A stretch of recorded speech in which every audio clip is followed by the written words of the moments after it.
Welcome in to the 2021 Masters Edge betting show. Going for the green. Happy Masters Week. I'm Sara Perlman, and with me is Will Gray and Drew Dinsick. And guys, it's only been 5 months since the last Masters tournament. Yet another one is here, now back to the normal time in April.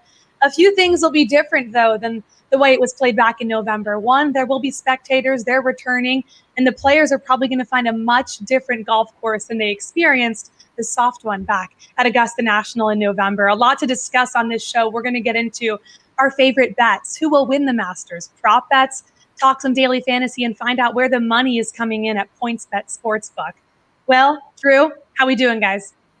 Doing good, Sara. Good to be with you. It's great to be talking about Masters, and once again, we're into that normal cadence of having it in April. And there's some new faces this week, but certainly some familiar ones. And the one to start off right off the top is Dustin Johnson. He's the world number one. He's the defending champion. He's the betting favorite at plus 800 as we speak at PointsBet. And so I think that it's going to be very interesting to see how he fares this week. As you said, it's going to be a far different course.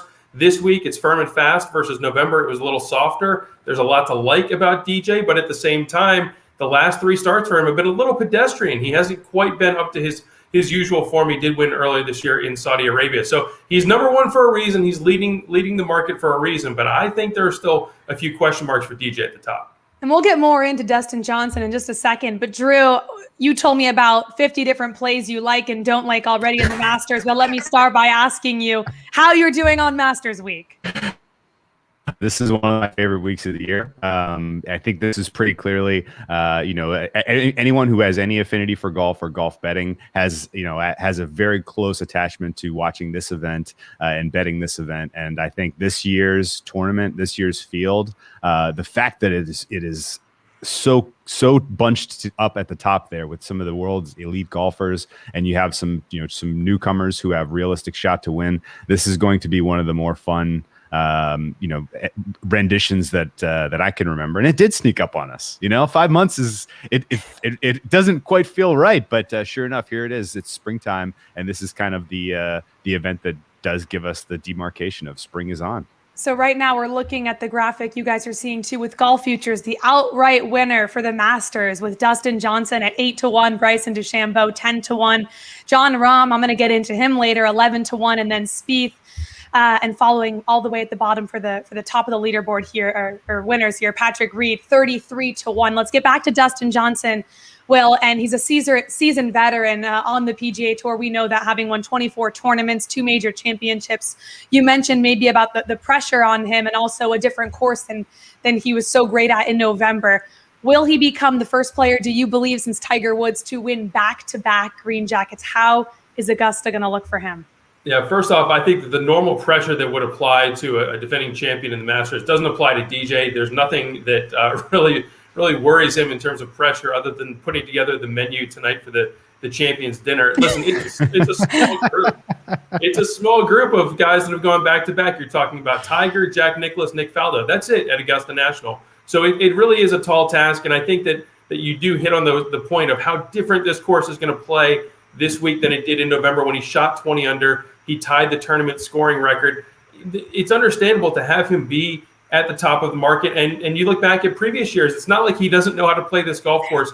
In April, 5 straight top 10 finishes at the Masters, including his victory in November. He was a runner-up 2 years ago when Tiger won in historic fashion. So he knows how to play this course in the springtime, let's say. But I think that I'm going to lean on the historical trend. It's just so difficult to go back-to-back, to have the chairman put the jacket on you instead of the defending champ. So I will steer clear of DJ, especially at the 8-1 price point that he's currently sitting at in the market. Yeah, it's pretty short odds there at PointsBet, and rightfully so. A ton of money is continuing to come in on him. We'll get into that later. Let's talk about Jordan Spieth, and I'm excited because this is a player who went from 50-1 to 14-1 in the futures market. Then, of course, he had a win at the Valero Texas Open on Sunday, which was his first win since 2017, a long dry spell.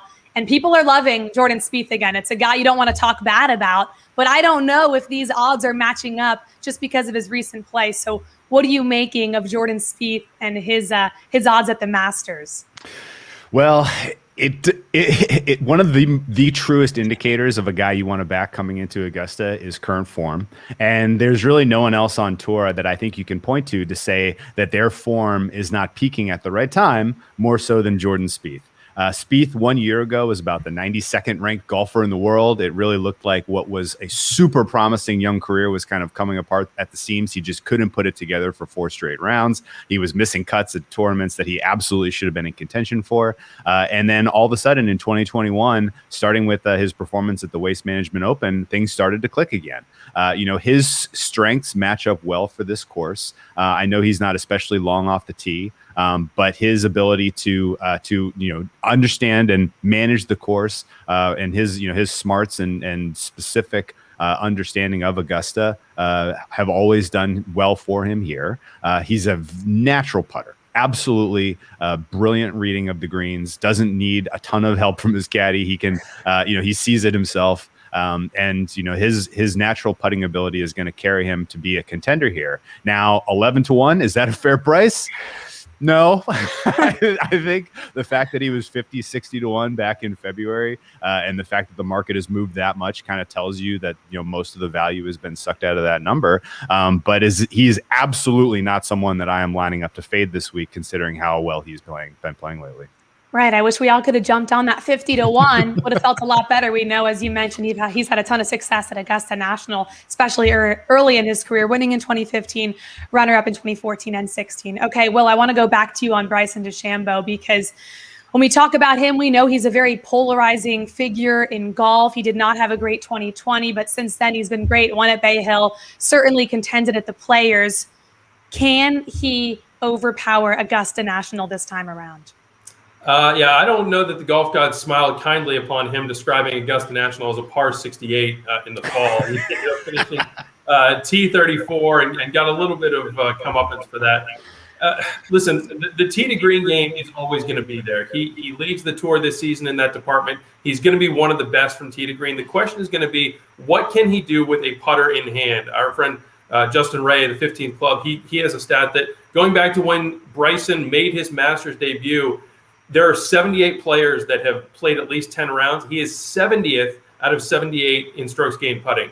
This tournament is so different in so many ways, but one of the biggest reasons it's different, or one of the ways, is you don't have the green reading book that so many of these guys rely on to understand the break on the putts and on the greens. Bryson is definitely one of those technical guys that likes those green reading books. He doesn't have that in his arsenal this week, and he has historically struggled on the greens here. He doesn't have to putt great to win. When he won last month at Bay Hill, he was 21st in strokes gained putting in the field. A decent week on the greens is going to translate to success for Bryson, and we already know he's mapping out this plan with a firm and fast course of different lines, more aggressive lines he can take off the tee than even the ones that he tried in November. But I am a little bit skeptical. I'm going to look to go the other way when it comes to Bryson this week. True thoughts on Bryson? I do think he's a bet on this week personally, and it's wild that in the 5-month span between November and now, he was the most talked about golfer going into November's Masters, and it wasn't close. I mean, it felt like the entire tournament revolved around how he was going to do, how his distance was going to just destroy the course. That was sort of the number one talking point, number one handicapping angle. And now he's kind of coming in a little bit quieter, like a little bit of the focus is off how he's going to perform here. But the course does, to me, seem like it will play more to his strengths in the fact that Will mentioned it's going to be fast, it's going to be firm. Like they're going to do what they can, mowing the fairways in the direction of the box to slow down the balls. But if he's getting extra length off of his tee shots, if he's if he is lining up eagle putts instead of birdies on the par fives, especially on the front nine, he can absolutely put some scoreboard pressure on this field. And I'm one of the key angles that you really want to incorporate into your handicap at Augusta is driving distance, not so much driving accuracy, because you don't really pay a penalty if you're not especially accurate off the tee, but you can get an enormous bump if you're especially long. And I would expect that he ought to be at least co-favorite here, if not market leader. But sure enough, you're getting him at 11-1, whereas Dustin is 8-1, and I do think that does reflect value. So 11-1 for Bryson. We'll get into more odds because coming up next, Jay Croucher, head trader with PointsBet. We'll get all the details on exactly some sharper bets coming in and maybe some liabilities at the sports book. We'll be back also with our best bets. But remember, for everything from golfer news updates to best bets, optimal DFS plays, and everything in between, NBC Sports Edge has you covered. Coming back to NBCSportsEdge.com/golf for everything you need to know to keep going for the green. We'll be right back. Don't leave money on the table. No matter your sport, the Predictor app has got you covered. Tens of thousands in cash prizes up for grabs every week. And it's free to play. Download the NBC Sports Predictor app powered by PointsBet now. All right, welcome back in. Sara Perlman, Will Gray, Drew Dinsick, and now joined by a colleague of mine, Jay Croucher, head trader at PointsBet. And Jay, a lot to get to because the Masters, as we know, is going to take even more money that it already has. And we've seen odds shift across the board, even over the last few hours. What I want to start off with here is you look back at November and the Masters and you look how people performed then. How tricky is it now looking at how they did to how they possibly will do come April? Different style course we talk about, maybe how they've done as of lately. How tricky has it been to set these odds? Thanks, Sarah. Yeah, I think that in terms of weighing November into the odds, we probably don't do it as much as people might expect. And really, we don't really factor in course history as much as people expect, just because it's usually going to be such a small sample. And when we're looking at someone like, Dustin Johnson, who's finished top 5 in the Masters his last 5 times out, is that because DJ has an affinity for Augusta, or is it because DJ is just awesome at golf? And we tend to lean towards the fact that he's just really good at golf, and that skill set is just going to manifest itself everywhere. And when you look at someone like Danny Willett, he won the Masters in 2016. That doesn't mean he's going to be a favorite this year. He's 400-1. So really, we're not weighing November too heavily, particularly because as well the conditions were so different, and this is an entirely new tournament. See, this is good. When I work into my handicap and write-ups, I'm just going to start DJ, good at golf, period. Full stop. And we move on. We move on to our next guys. Jay, listen, it's interesting to see how much carryover there's going to be from November to April, but I'm really interested in the carryover from February to April, specifically when it comes to Jordan Spieth. This guy is a train rolling downhill. It has just been an avalanche of money for you guys since he had that renaissance at the Phoenix Open. And we've talked about this before, but what did you guys need to see out of Spieth to really start to buy into moving his number as significantly as it has moved over the last few weeks? Yeah, I think it's fitting that he did make that comeback at the Phoenix Open. He has kind of risen from the ashes, and the bettors have gotten right behind him as well, where he's our biggest liability here. Unfortunately, we're going to be cheering against the Spieth story. But in terms of his odds movements, I think it's a really interesting insight into just bookmaking in general, in terms of how much of a sample do we need before we treat something as real. For instance, if Patrick Mahomes has 3 bad weeks in a row, we're not going to think he's just Jared Goff all of a sudden. But with Spieth, he's been doing this for 2 months now, and this stretch of form is as good as he's had since 2017 when he was the best golfer in the world. And so we're treating it as real. And you can see that by the fact that he's now the 3rd favorite for the Masters. I think the odds 2.5 months ago on Spieth being 3rd favorite for the Masters would probably have been longer than the odds for him to even win the Masters. I love this. I love it. So it makes perfect sense to me because you dig into the data a little bit, and nothing about Spieth's run, his current form, suggests fluky at all. In fact, there are parts of his game where you're like, man, he's leaving, strokes on the course here and here and here. If all of a sudden he puts it together, he absolutely is going to be a force here. And I personally, you can downweight course history. You can downweight, because it's a small sample size. It's a really good point. But at the same time, just an understanding of how to manage Augusta has always meant something. Understanding on what holes you can be more aggressive, where you can make mistakes, in terms of, I want to be short and right on this green if I make a mistake. That he seems to excel really at that. And I do think that will unlock some opportunity for him. Maybe not in the futures market, but definitely in the head-to-heads. Looking at like an even odds against a guy like Rory is I think a fun way to attack that. Well, Jay, let me ask you this. You mentioned that now he's one of your biggest liabilities, and you as a sports book, as a head trader at PointsBet, have to root against Jordan Spieth. Did anybody place odds, or quite a few people, at him 50-1? You're holding on to those? And if not, what are some other notable payouts that could occur depending on who wins the Masters? Who else are we rooting against, or are you rooting against, rather? Yeah, so Spieth, we did take some money on him at 50-1, and it's funny because as soon as he started making his charge in Phoenix, people started betting on him to win the Masters. They really bought in early, and now they're in a pretty good spot after that. In terms of other liabilities and people we're cheering against, it's two guys that we often take money on, and that's Colin Morikawa and Victor Hovland. People just adore these guys, and Hovland in particular, he's a really big liability for us, so we'll be cheering against him. And then on the other side, there's a couple guys who we haven't taken that much liability on, who we will be cheering for, and they're big names in Jon Rahm and Rory McIlroy. McIlroy, I think, has burnt more golf bettors than any other player in the world the past 12 months because he just doesn't win. And then Jon Rahm, I think everyone was scared off the past couple of weeks by, potentially him withdrawing from the tournament. But now he's there and he'll be right in the mix, you would expect. Jay, one more that I'd love to pick your brain on here since we've got you is Brooks Koepka. I mean, a few days ago, it seemed like Koepka was a long shot to even tee it up. Now all of a sudden he's there on Sunday. He's back to Twittering all of his enemies, perceived or otherwise, and he's definitely going to be in the mix. And so what does it take for you, or how do you try and price him accordingly, knowing that, hey, the last time he played, he finished runner-up at Concession, but then it looked like he might be out for 6 months. Now he's back at a course where he did finish second a couple years ago. What's the secret sauce to putting together a Brooks Koepka price that right now is in that $2,800 to $3,000 range?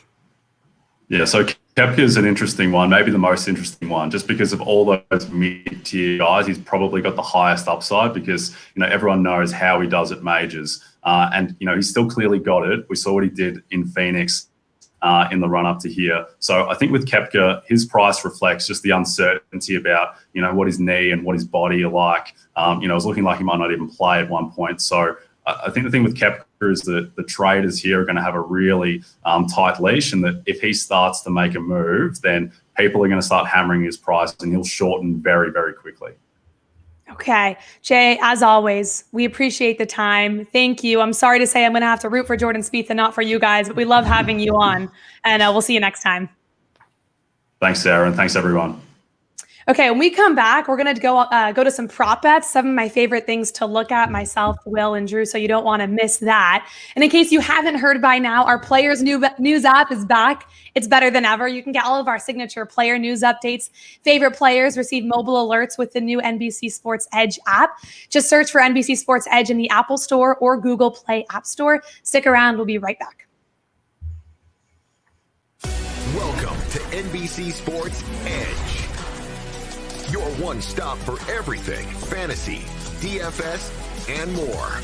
Get up-to-date news and insights from our award-winning analysts. Looking to raise your game even more? NBC Sports Edge Plus helps you level up with an array of premium tools and resources keeping you ahead of the pack. Learn more at NBCSportsEdge.com. Okay, welcome back into Going for the Green. I'm super excited for this segment as it's Masters Week, and now we get to talk about our favorite prop bets. And there's so many novelty props. And what I'm going to do now is actually write some of yours down so I could bet them later, because I feel like I need to absorb the info here. So, Will, I'm going to start with you.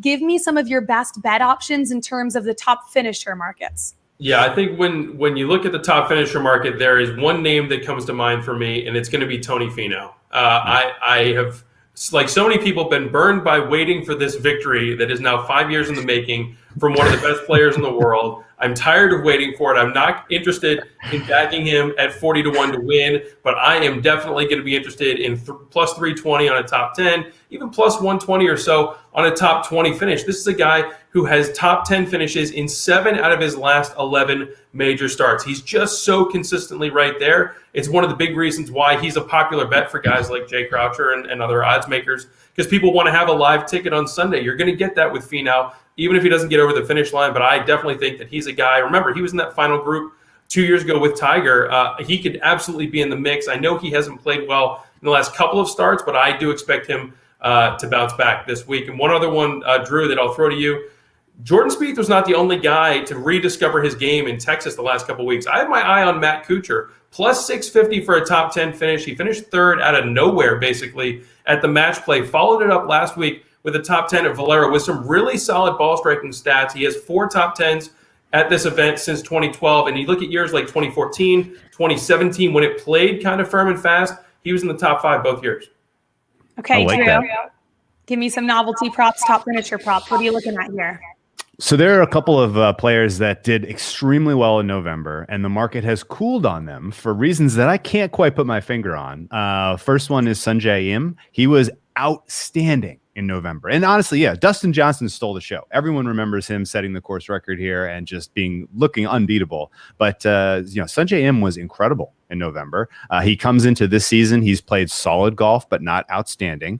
He came into the Honda Classic as the defending champion, and I thought he played extremely well there, which has really given me the confidence to get involved with Sungjae Im in a couple of the nationality markets. So I have him as top Asian player. I'm currently seeing that at plus 150 on PointsBet, and I think he realistically is a fair play to be in the top 10 as well.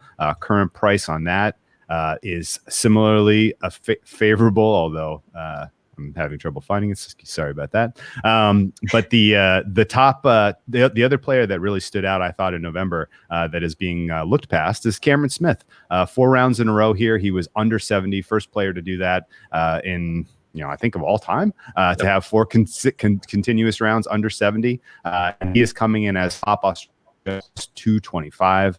He had some decent form in February, a couple of tournaments that I thought he really showed us something pretty special, and I can see him repeating as the top Australian here, and you're getting a pretty favorable price at plus 225. And then the last fun one that stands out clearly at PointsBet, the top continental European player, Jon Rahm, is minus 112. I know that they just gave us some insight that Victor Hovland is a hot bet. I don't see him fitting well with this course. I don't see him having the temperament not to have a blow up hole at some point in the in 4 rounds. Whereas Jon Rahm, I think, is 100% in contention to get this title. And at minus 112, I think that's a fair play for top continental European. Okay, I'm going to give you guys one of mine. And if you don't like it, don't tell me because it's already placed. Lee Westwood, top 10. Plus 325 on PointsBet. He finished with a pair of runner-ups, one in the Arnold Palmer Invitational earlier, and then at the Players. You guys, he knows Augusta National. This is his 20th start. We know he's been close a few times. He finished second in 2010 and in 2016. His son is also his caddy, no longer his fiance. So I'm going to take Lee Westwood to finish in the top 10 at plus 325. Okay, let's move on. We know there's a huge novelty prop market as well. So I'll go back to you here, Will. You can give me any novelty prop you like for the Masters. What are you looking at? Yeah, I feel like I need to put my Weather Channel hat on because I'm really kind of leaning into these firm and fast conditions staying in place, and I'm adjusting accordingly. I look at a prop like the overall winning score. It's a par of 288. The prop at PointsBet is over under 276.5, which means basically you're looking at 12 under par. Last year, DJ shoots 20 under. The year before that, Tiger's 13. Patrick Reed was 15 under when he won in 2018. So you feel like you have to go deep into red figures. I don't think that's going to be the case this week. I really like over 276.5 plus 110. You're getting better than even money. I think that this is going to be a stern test and one that maybe you could see 9 or 10 under par winning the entire tournament. Even if it gets to 11 under, I'm still going to win this bet. So I think that this is definitely a course where unless the forecast changes and you get a lot more rain than they're expecting on Friday into Saturday, it is going to play as firm and as fast as they want it to. The sub-air system underneath the ground there, all the bells and whistles, it is legendary. They are going to suck the moisture out of that place, and it is going to be delightful to watch. Maybe not as delightful to have to play, but I think, listen, by the time you get to the weekend, anything in the 60s is going to be a good score. Would not surprise me if 10 under par is the winning score on Sunday. Okay, True. That's a great one, and I don't look past that. But the one that really stands out to me, Bryson DeChambeau, birdie or better on hole 13, all 4 rounds, is plus 400. That one, there's a bunch of fun Bryson DeChambeau ones, but realistically, the way you compete at the Masters is you score on your par 5s. I think Bryson DeChambeau, with his length and the fast and firm state of this, this course, is going to be very, very dangerous on the par 5s. I'm looking for anything where I can get exposure to him having birdies on these par 4s. Par 5s. That includes hole 13. That includes hole 15. So I'm going to sprinkle a little Bryson DeChambeau, birdie or better, all 4 rounds, Hole 13 is plus 500. Hole 15 is plus 600. And I think that's going to be a fun way to enjoy him watching this tournament. Okay, I love both of those. Those are our favorite prop bets. We're still going to get to our best bets and who we think will win the Masters. But coming up next, daily fantasy talk with Josh Culp. So you don't want to miss that.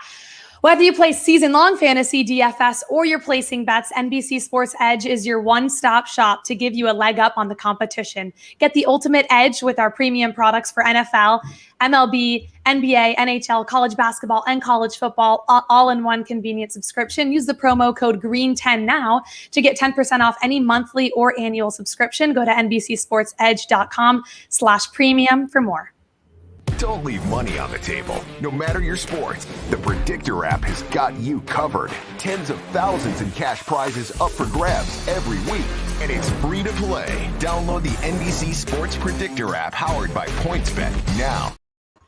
You're watching the 2021 Masters Edge betting show, Going for the Green, and let's talk some daily fantasy with no one else better to talk about it with than Josh Culp, of course, with NBC Sports Edge Daily Fantasy for golf.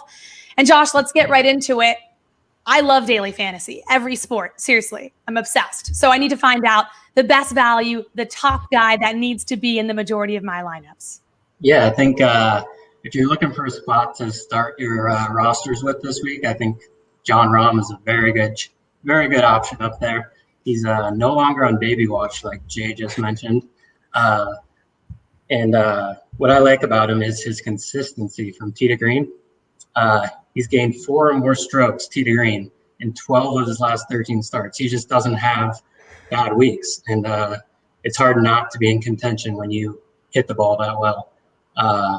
That's exactly what he did here last year in November, where he was the 36-hole co-leader. So, that's going to give him a lot of confidence heading into this week.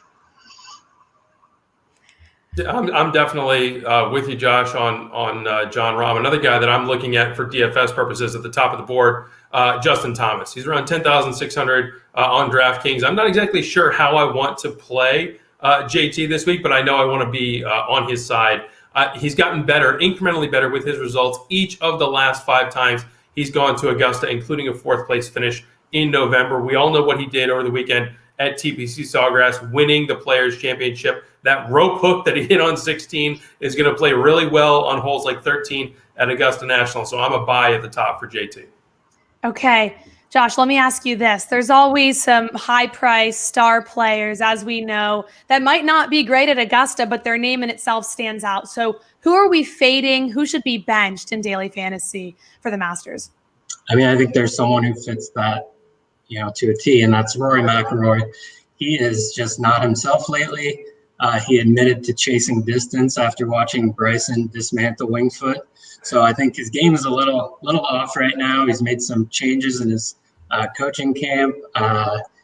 He's even managed to lose strokes off the tee in 4 of his last 7 rounds, which is unheard of for Rory because the driver is usually his biggest weapon. So I have no interest there until he fixes those issues.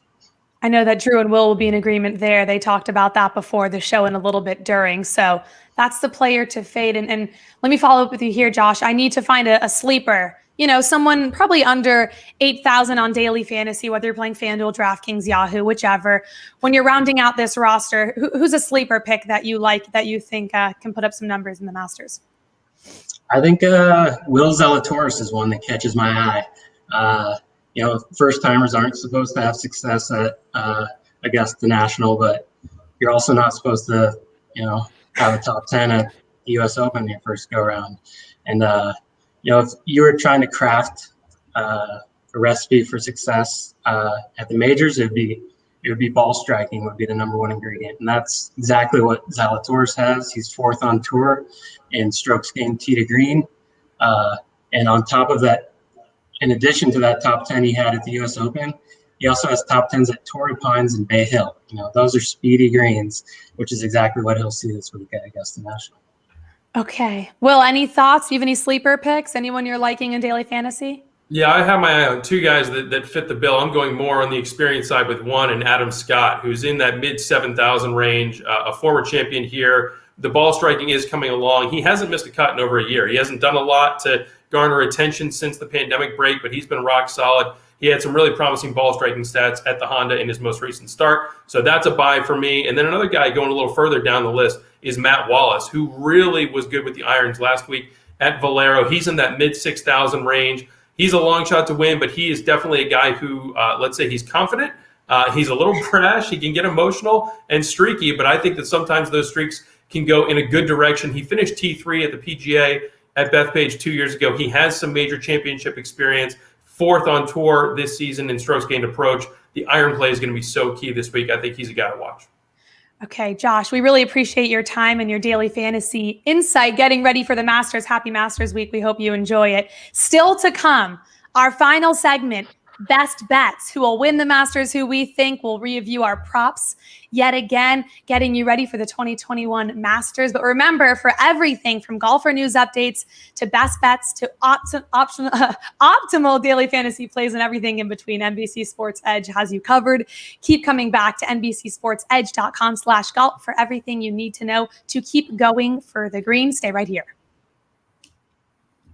Don't leave money on the table. No matter your sport, the Predictor app has got you covered. Tens of thousands in cash prizes up for grabs every week. And it's free to play. Download the NBC Sports Predictor app powered by PointsBet now. We made it to this part of the show where I get to hear who you guys think will win the 2021 Masters, your best bets across the board.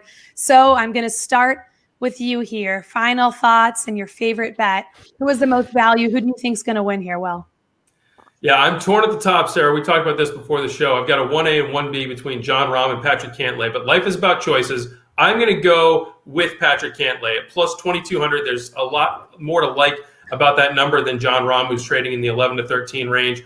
I love what I see out of Patrick Cantlay, the total package. His T9 at this event a couple years ago is a little deceptive. He was right in the mix until the last 3 or 4 holes. He played well in November. I know he missed the cut at Sawgrass, and he was a first-round exit at the match play, but he played really well in Austin, just got beat by a little bit by Brian Harman in his group. His game is well-rounded. It's where you need to be, and I think we're talking about Patrick Cantlay as a major champion come Sunday night. Love the 22-1 there. Okay. What are you thinking, Drew? Pressure's on. Drew's going to come through the screen here, and I think he's going to fight me over that pick. I think so, too. That was not a I'm with you look from Drew. He's sweating. He's like, I went the other way. Yeah, Cantlay could win. Yeah, I'm not going to bet it, but yeah, it's this is a small field. It's an elite field. No doubts about this. And the guys at the top, I think you're going to get an elite winner here. I really don't think anyone beyond about 50, 60 to 1 deserves much consideration here. This is, somebody's going to distinguish themselves among the absolute world best. If I can only have one, I'm taking Bryson DeChambeau at 11 to 1. I think realistically he ought to be the tournament favorite. I think his distance here, especially if the fairways are running fast, if he's getting an extra 10, 20 yards on his drives, he's going to be extremely tough to keep up with because, as Will mentioned, the scoring is going to be a little tighter here than it was in November. And so if he's putting up, if he's getting a couple free extra shots on his on some of the par fives, I think he's going to be tough to keep up with. Realistically, though, if the guys that I think have betting value down the board beyond DeChambeau, we mentioned Cam Smith, but Patrick Reed at 33 to 1 is surprisingly fair value. This is a guy that you want to upgrade scramblers. You want to upgrade guys that can make the most out of tough situations at this course, because there are certain holes where you're going to have to put yourself in harm's way if you want a scoring opportunity. And Patrick Reed has done that exceptionally well. People, are cool on him because of his demeanor, because of the way he kind of treats the game of golf, maybe. But to the point that is reflected in a value bet, I think it is in the futures market. So at 33 to 1, I think Patrick Reed makes a ton of sense. But if you're only going to let me have one, I'm going to stick with Bryson. Well, I'll let you have one more bet around real quick. But what I will say is I'm going to give Jon Rahm out. When I looked last night, 13 to 1, I looked this morning, 11 to 1. So if you like it, I think you should jump on it now. I'll just say, because money seems to be flowing in on Jon Rahm. We know he's been playing great. People aren't buying into the dad strength thing. I don't care. I am. He wasn't going to play if his wife did not have their baby and if she was going to possibly be due during the Masters. They had their child. He's playing. He's ranked 3rd in the world. He has top 10 finishes in 7 of his last 9 starts. And we know that 3 straight top 10s at Augusta National. So 11-1. I'm going to go with the new father, Jon Rahm, to win the Masters. Okay. Any final thoughts? If you'd like to give out a second bet, a prop bet to our viewers, now's the time. Drew, I'll go back to you here. I like one thing we didn't mention is the low amateur. There's only 3 amateurs in this field. Usually there's 5, 6, depending on how some of the amateur tournaments get contested around the world. This year there's only 3, and I'm surprised that it's not more evenly blind across the 3 contenders. But Charles Osborne is the longest shot of the 3 amateurs at 4-1. I think that's insane. I would have expected him to actually be the favorite of these 3. So I'm going to take Osborne at 4-1 as the low am. Well, we're hitting all the right spots when we're handicapping the low amateur. We have left no stone unturned here in the show. I love it. Sara, I'll give one more for you. He's talking about the young guys. I'm going to look at one of the older guys, Bernhard Langer. It's I think 36 years since he won his first Masters title. He's won this tournament twice, but he is the Iron Man of this event. 320 plus 320 for a top 40 finish. Basically, I need to get Bernhard Langer into the weekend. He's going to work his way up. He actually played with Bryson last year and beat him in the final round. I think the firm and fast conditions are going to level the playing field a little bit for a guy like Langer, who isn't as long off the tee. And I think that a lot of the creativity, the shot making on and around the greens is going to be even more important this week. That's going to amplify for me the credibility of some of these past champions. I like Bernhard Langer, who is 4 of his last 6 in the top 40 at the Masters. We've really hit all different angles of the prop game here for the Masters. Okay, that wraps up our 2021 Masters Edge betting show. Going for the green. Good luck with all of your wagers and daily fantasy plays this week for Drew Dinsick and Will Gray and all of us here with NBC Sports Edge. Thank you for watching, and we hope you enjoy the Masters.